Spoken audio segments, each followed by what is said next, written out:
Welcome back to the Freemouse MC, and we're today here standing with one of my dream bikes, the Yamaha XSR 700 Legacy. This was basically the bike I wanted when I started riding. I looked at many videos of it and now I finally get the chance to ride it myself. And how it stands here in front of me, it looks very beautiful, but something that becomes apparent very quickly. This is quite a bare bones setup, and for this bike existing in 2024, is it still worth the money? So as I already said, quite bare bones. We basically, electronic wise, only have ABS, nothing else, and that most likely only because it's legally mandatory. You don't have a slip assist clutch, you don't have traction control, you don't have any of the fancy stuff. Also, when it comes to the electronic side, all the electronic stuff is being shown to you through a very simple LCD display that could also be on a cafe racer build from the way it's now looking here. This bike basically uses the Yamaha MT-07 as its base, but with different handlebars, and the Legacy with also different foot pegs and different grips, basically to give this bike more of a scrambler appeal. But still, of course, it shares with the MT-07 its greatest assets, its frame, its suspension, and its amazing CP2 engine. And the CP2 engine comes with 72 horsepower and 69 newton meters of torque, and a very nice cross-plane sound out of its 689 cc, not exactly 700. When it comes to the frame, the bike basically shares the frame with the MT-07, except for the subframe at the rear. And the bike also with this power needs to be stopped with dual disc brakes with 4 pistons. And that's how the bike is standing here. And it looks quite beautiful, and quite a few things have been done to the bike by the owner, who was so glad to give it to me. Victor, welcome to the channel. Really nice to have you on. Thank you so much. Thank you. We met while surfing while I was on vacation, and he was so glad to give me his bike for a video. So yeah, what motivated you to buy the bike? As you said, I was like studying for getting my license and everything, and I was watching like 1,000 videos of this bike, and I was loving the aesthetic, also you know, the look, the modifications that I can do it, and definitely I was motivated to get it. Sorry.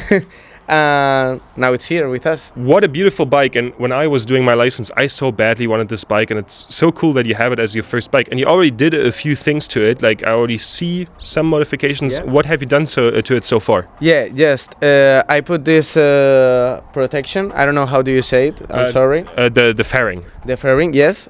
All this. Then also the exhaust is a Akrapovic titanium from a Tracer 700 also. Because it's compatible. The short plate holder, also the protection for the exhaust. I don't know also how do you say it, but yeah, he literally has like a real skid plate on the bike that is not mounted to the exhaust but mounted to the frame. So if you go with this bike off road, you actually have some decent protection, which is super nice. Yeah. We don't want to scratch the exhaust, so that's cool. We also have from the factory a few things. The USB-C charger that it's super useful in a trip. Yeah. And also this light. It is called vintage light, and it's also very nice. Yes, you're right. That is a really nice package. And as you just mentioned, the Akrapovic exhaust with the Yamaha XSR Legacy, there also is an optional exhaust from Akrapovic that you can buy from the factory that is then upswept to kind of bring the whole scrambler aesthetic home. Yeah, but it's $2,000. So yeah, it's $2,000. How much did you pay for the bike? I paid 9,000 euros. I know it's too much, but then when you fill the tank and go for a ride, you forgot all of this. It's a lovely bike to drive. I love the sound, I love the engine, I love also the handling of the bike. So I know it's a little bit expensive, but I think for me, I don't know it, for you will say in the video, but for me it's worth it. As you just spoke of riding the bike has a 855 millimeter seat height, which is a bit higher than of the MTO7, and this is how that looks. For context, I'm 6'5" or 1 meter 95, 96. And I sit somewhat comfortably on the bike. I of course feel the knee angle, but yeah, also with the handlebars. Let's take this thing for a spin. Let's go.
So we're now here with the Yamaha XSR on the open road next to the beautiful Atlantic, and wow, does this bike sound good.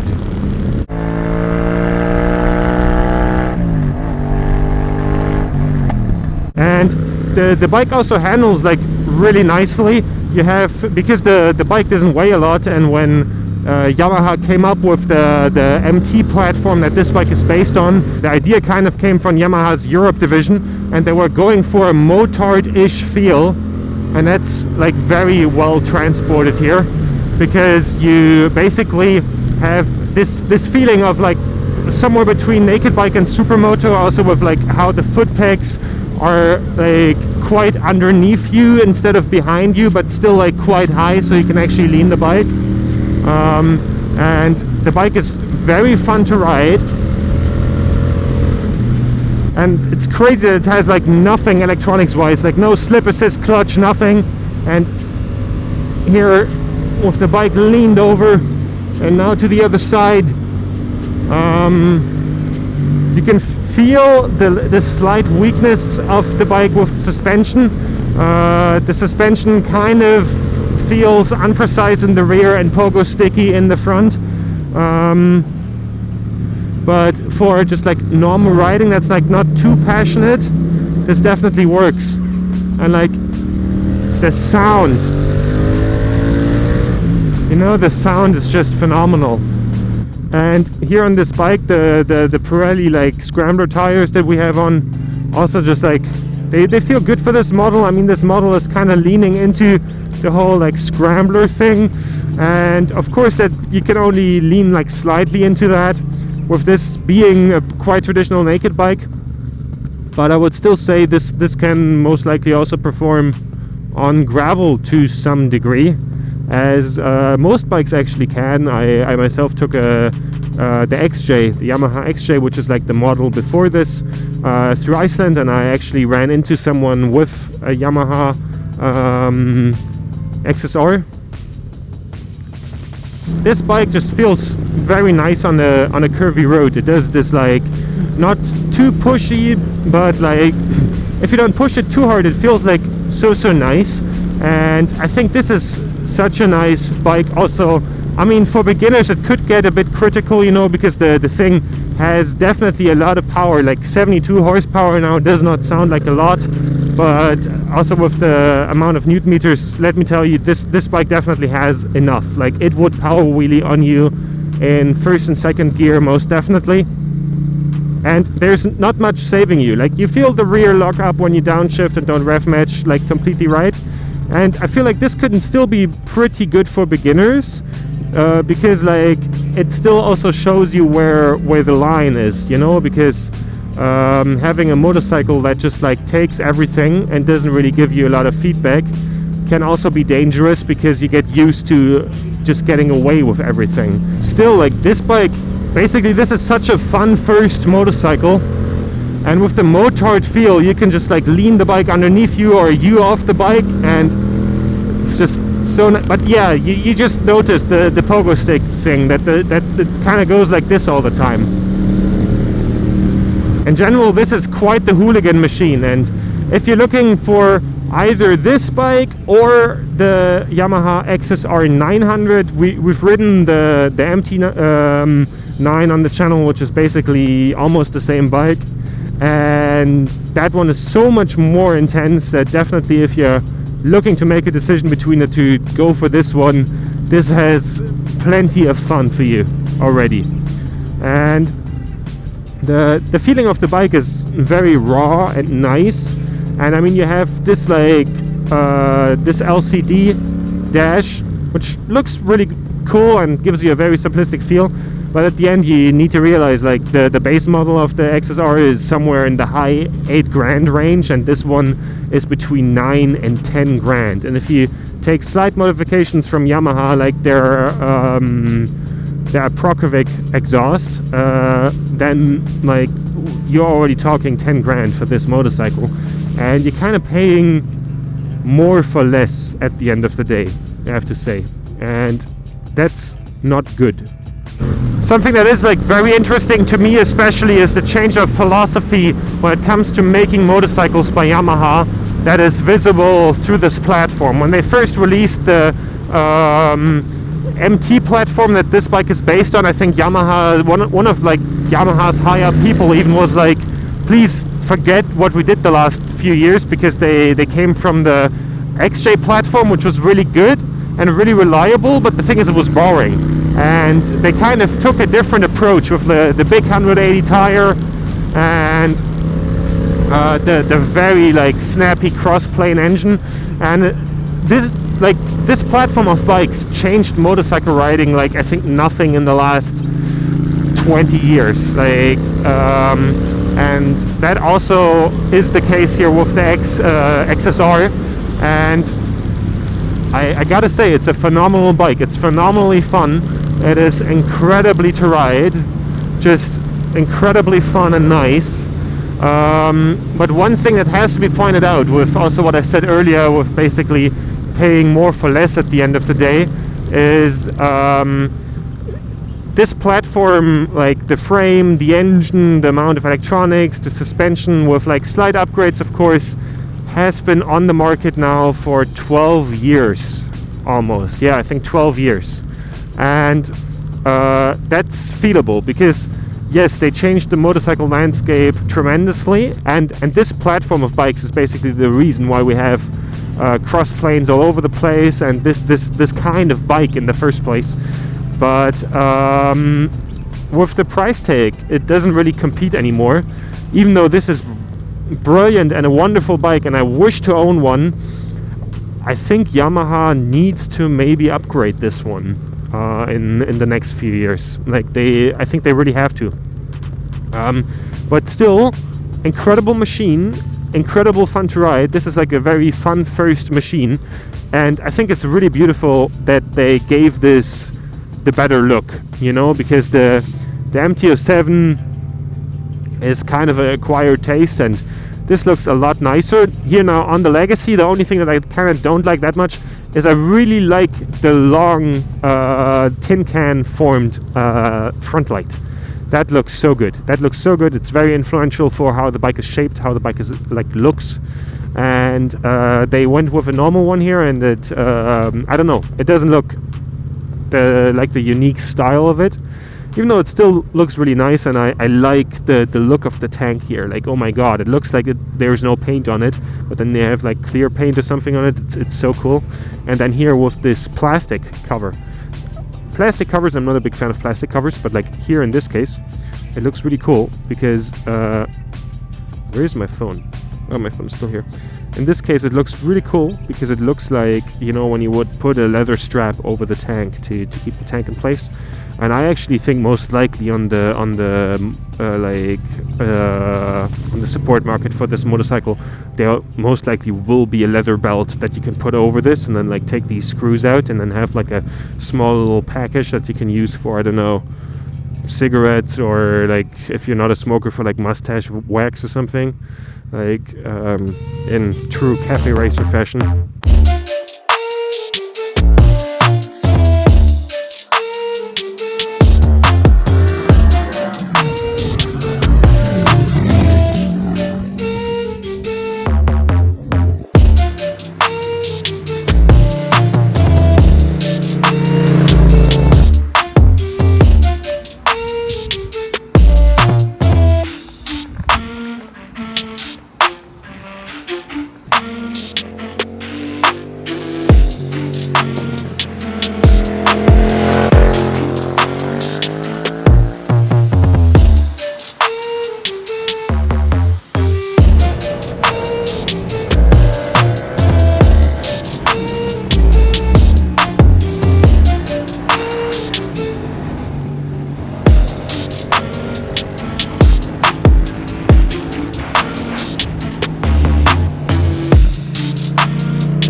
So we're now back from riding the Yamaha XSR 700 Legacy.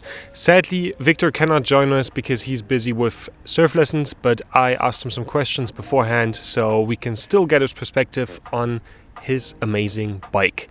So I earlier was a bit rough on the suspension in the sense of that I said that it's like pogo stick-ish in the front, and that I'm not that satisfied with it.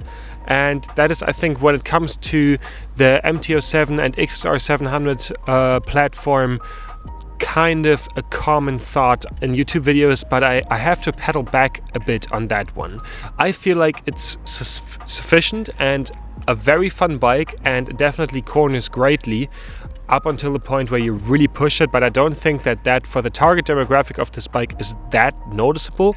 And my criticism of the suspension and frame was more targeted towards this bike being released like this, new, with like a market price of like $9,600 for this model, and then with the nice exhaust another $2,000. And for the normal XSR 700 of 8,600 euros, because I feel like for a new bike like that, I would wish more from the suspension, and that's where you truly feel that this platform has like some age to it by now. Also because those issues have been like commonly known for quite some time, and I've ridden myself an MT-07 from 2014, and it felt pretty similar in that regard. And it's kind of wild that like in 10 years nothing really happened there. So that's why the point of criticism definitely stands. But all in all, this is a really fun bike, and it's so incredibly fun to flick from side to side, and it is fun to ride fast. It is fun to like lean into the turn. It's fun to lean the bike underneath you.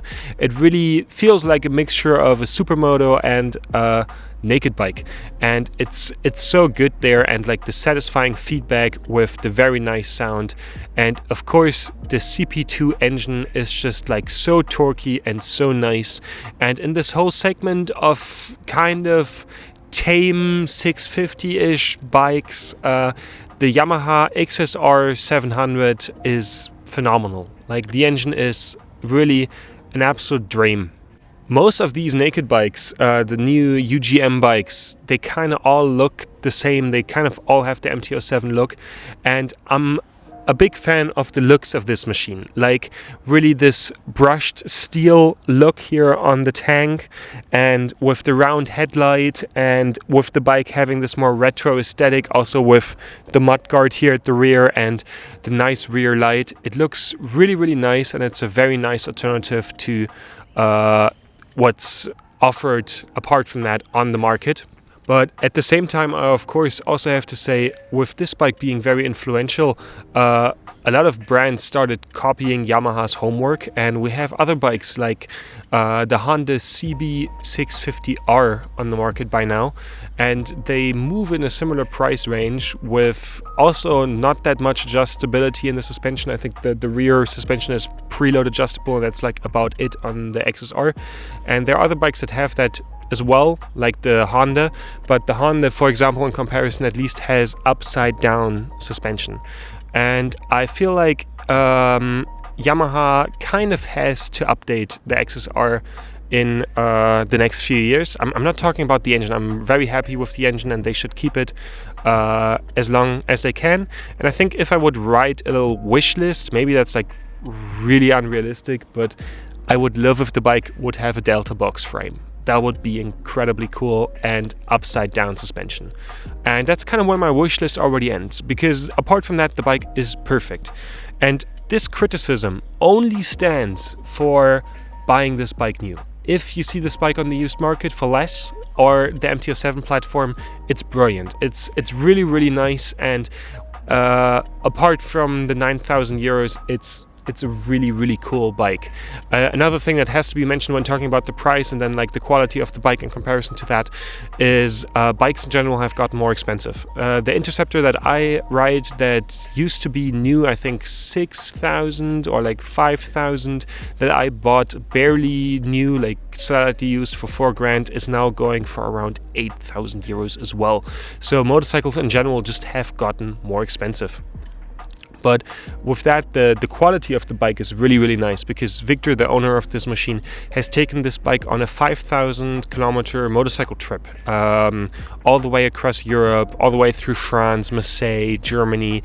He went with this on the Nordschleife and then drove it back, and the bike looks like it's new, and you don't see that he was on that long motorcycle trip. And motorcycle trips are kind of the thing that make a bike look used the fastest. Like you see when like luggage straps were like grinding on the frame, or like where your pants were on the paint. That's something that you usually see. This bike still looks brand new. So you definitely have Japanese quality when it comes to the paint.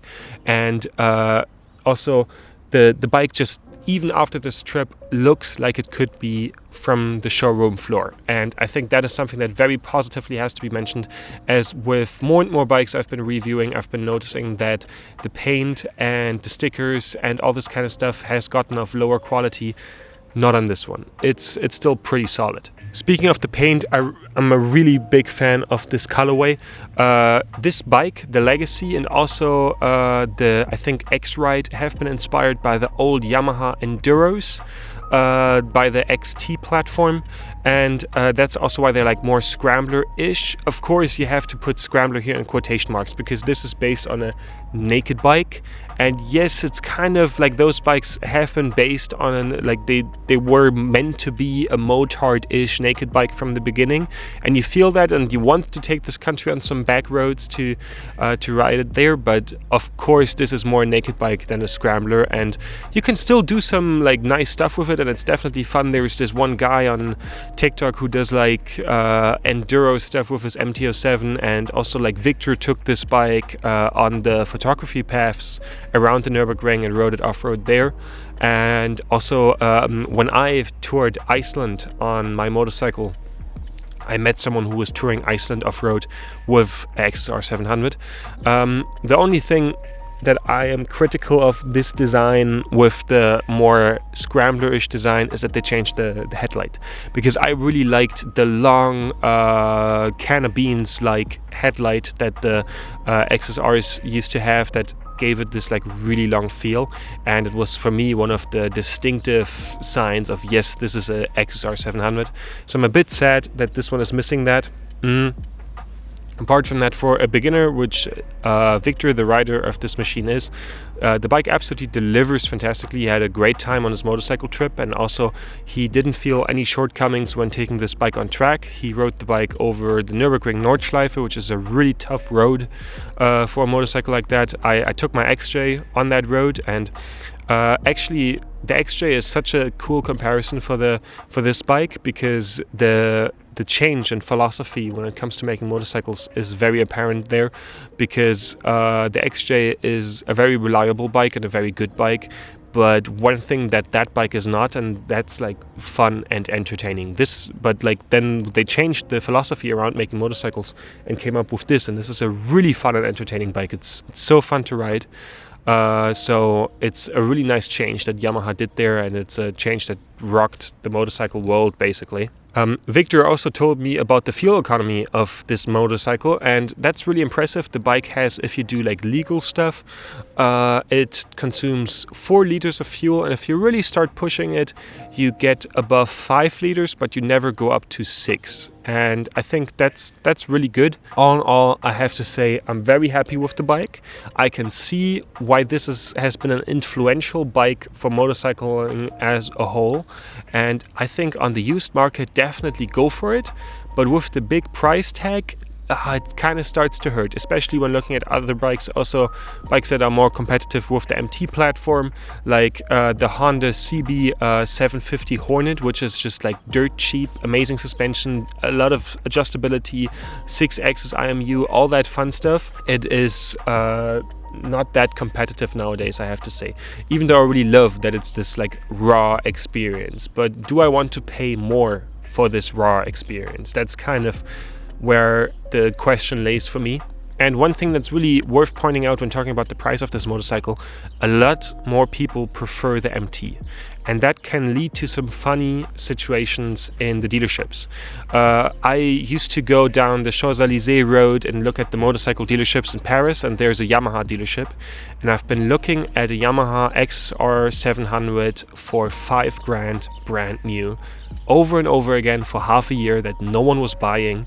And I remember this was about 1.5 years ago, and I was like talking to my dad on the phone being like, shit, I don't have the money for this bike, but I would love to buy one because I knew it's an incredible bike for the price. But sadly I never had the money to then pull the trigger on that one. Maybe I still have a photo of the price tag, because I was just like, XSR 700 for $5,000, you know. So definitely maybe are not scared away of the price tag, and check at your local dealerships, because in different countries and different dealerships, sometimes these bikes just stay on the shelves, so maybe you find one for cheap actually.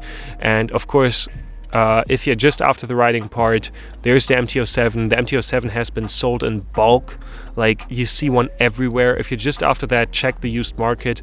We're going to see them most likely be quite readily available for cheap on the used market in the next few years. So there's definitely hope for that. All in all, really great bike, really influential bike, and just gorgeous, I have to say. And at the same time, it doesn't overdo its neo-retro side. The bike gets away with having some modern parts like these blinkers and stuff, because it's not that committed to its neo-retro style, but still manages to deliver quite well. And I really like the visuals of the bike. The only thing that slightly is to complain that I look a bit small next to it, but all in all, big fan. If you have a bike that you would like me to review, definitely feel free to write me an email, and check out the links in the description and the Patreon, and subscribe. See you guys in the next video.